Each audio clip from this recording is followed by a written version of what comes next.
Hi everyone, welcome to this week's lesson on the overhand throw and catching. Now last week in week 4 we did the carnival throw, and if you didn't do that lesson, you should go back. That's a fun one where we introduced the overhand throw. Hopefully that was a review skill for all of our second graders, but just in case, let's review that one again real quick. Now the first thing we want to do is start in a side orientation. That's the big difference between the underhand throw and the overhand. We start from the side.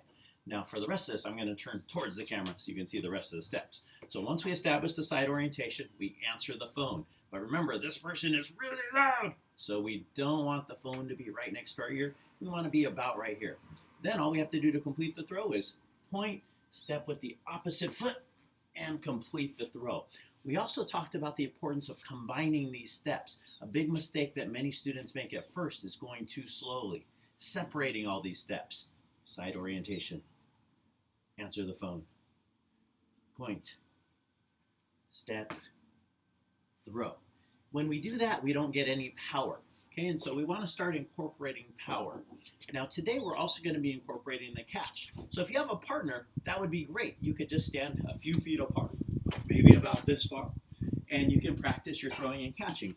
But if you don't have anyone to play with, or if you just want to get some extra practice in, today I'm going to be throwing against the wall, which is what many great players do. They practice on their own to get even better at a skill. Basketball players like Kobe Bryant or LeBron James, they practice on their own all the time to make sure they're continuing to get better. So if you want to be great at any skill, you have to keep practicing. And if there's no one around, you can practice on your own.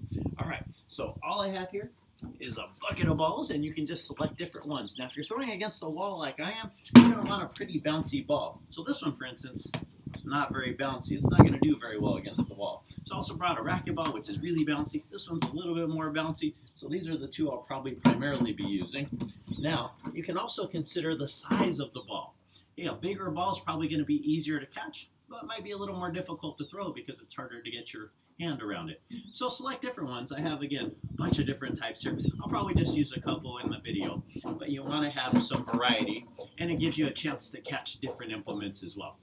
Now, when we're catching, and this should be a review as well, because I'm sure your regular PE teacher has covered this, but some of us phrase things differently, which is fine, as long as you get the general idea and the concept. Now, when we're catching, if the ball is going to be from here up, we're going to make what many of us call either a diamond or a triangle, and basically that's focused on the shape between your index fingers and your thumbs. And you want to spread your fingers out. A mistake that a lot of students make in the beginning is putting all their fingers together. This gives you less area to catch with. So you want to have your fingers spread out and about here. And this ball you can catch here or here. It's also important to make sure you move your feet. A lot of times students at a young age will stand in one spot, and if the ball doesn't go right to them, they say, "Hey, you didn't throw it to me." Hey, you have to be ready to move. If we were playing baseball or softball, you can't tell the batter, "Hey, hit it right here." I can't move. You have to be able to move not only your hands, but your body to get to the ball. So that's something important to incorporate into your practice as well. Now, if the ball is a little bit lower, you're going to do what many of us will call a basket catch. You put your pinkies together, again, spreading your fingers out, and you can catch the ball here or here. And again, notice how I'm also moving my body. So you'll notice that as I'm throwing the ball against the wall, I'm going to move my body and try and make sure the ball is always coming right at my body. Because if I miss it and don't catch it, a good baseball or softball player would block it with their body. Now, that's not as much fun as catching it, okay? But it's important to make sure the ball doesn't get by you, regardless of the sport we're playing. Now, typically in any game scenario, what we would refer to as a catch means you have to get it before the ball hits the ground. But since we'll be throwing against the ground today, or possibly with your partner, we're just focusing on making sure we're getting the ball in our hands. So we're going to call that a catch, even though in most game scenarios, it would not be a catch. All right, so let's get started here. Whoops. There goes my ball already. I'm actually going to start with a different ball. I'm going to start with this tennis trainer ball. This one is not quite as bouncy, so I won't have to stand quite as far. Now all we're going to do again is get ready for our throw. Point, step, throw. Again, combining all the steps. And notice how I move my body there. Point, step, throw. I'm using the basket catch there. Side orientation. Point, step, throw. And as you get better at this, see if you can start firing the ball back relatively quickly. In the carnival throw, we were stopping, lining it up, making sure we were ready. In a game scenario, you want to be moving a little bit more quickly. And notice how quickly I can transition from a catching position where I'm facing the ball Whoops, that one hit the bucket. Let's get a new one. 2, a position ready to throw, which is that side orientation. This one's a little bit more bouncy. So I backed up a little bit. Again, mostly using the basket here because the ball's bouncing in front of me for the most part. And try, I don't have a lot of room here, but try and move yourself to the left or right. So I'm going to move over here, so I'll have to move that way. Oops, didn't catch it, but notice I blocked it in front of me, and that's important. You're going to be a good baseball or a softball player to get in front of it. Now again, so far I've mostly been using that basket catch that we talked about. So I'm going to get a bouncier ball, show you a way I can ensure that the ball's going to come up. So this time, instead of throwing it directly at the wall like I've been, I'm going to bounce it off of the ground first. Now that ball's going to come higher. And I might even have to move my feet back to get to it. So again, this is a great way to practice for different scenarios in a game. Whoops, again. See, you're not going to catch all of them, but I blocked it, got my body in front of it. Ooh, that was a tough one. Now that's one of the good things about a racquetball, is the racquetball is going to be really bouncy. It's going to fly pretty fast, so it's a lot harder to get to.